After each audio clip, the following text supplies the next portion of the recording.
wewe nikikuangalia naona huna heshima hata kidogo. Na ninataka nikuambie, lazima umpatie awapate Rida Rigiji heshima ile inatosha. Mambo yazidi kuchemka katika muungano wa UDA. Ujambo na karibu. Washirika wa Rais William Ruto katika eneo la Mlima Kenya wameingiwa na hofu kubwa kufuatia uasi unaozidi kushika kasi dhidi ya serikali, hali inayowaweka katika hatari ya kisiasa kuelekea uchaguzi mkuu wa mwaka wa 2027.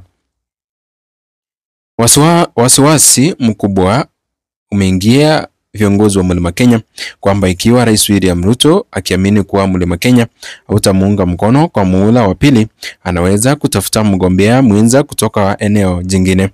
Haida huenda akalazimika kubadilisha nia na kututumia chama cha UDA ambacho ndicho kilichowezesha wengi wao kuingia mamlakani mwaka 2022. Tayari Rais William Ruto ameanza kumshawishi mkuu wa mawaziri Musalia Mudavadi kuunganisha chama chake cha ANC na UDA. Kiongozi wa The Service Party Mwangi Kiunjuri aliambia Taifa Leo kwamba mipango ipo ya kuunda muungano na vyama kutoka Mlima Kenya kumsaidia Rais William Ruto kwenye azma yake ya 2027. Aliongeza kuwa mpango upo wa kuwa na wawakilishi katika kaunti kutoka vyama vinavyounga Ruto mkono kusaidia kuchochea ushawishi mashinani. Pia alihimiza viongozi wote waliochaguliwa Mlima Kenya waanze kuimarisha vyama vyao mapema.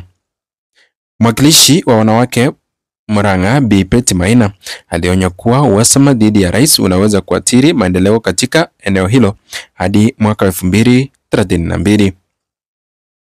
Hali inazidi kuchacha zaidi baada ya aliyekuwa naibu wa rais Rigathi Gachagua kuzindua chama kipya cha Democracy for Citizens Party ambacho anasema ni chombo maalum cha kisiasa cha Mlima Kenya kuelekea mwaka 2027. Gachagua alidai kuwa kampeni zake zimeleta hofu ndani ya kambi ya Rais William Ruto na kwamba kuna juhudi za rais kuunda chama kipya kwa kushirikiana na vyama vya vidogo kutoka Mlima Kenya. Wengine kama Amos Mwago, Peter Mwati, Judy Njomo na Kabinga Watui wamehamia DCP. Wafuasi wa Ruto kama Sabina Jege, Irene Njoki na Kwenye Tuku wamesalia UDA. Kwa kuwa Mlima Kenya una zaidi ya kura milioni 8, ni eneo muhimu katika kuamua mshindi wa rais.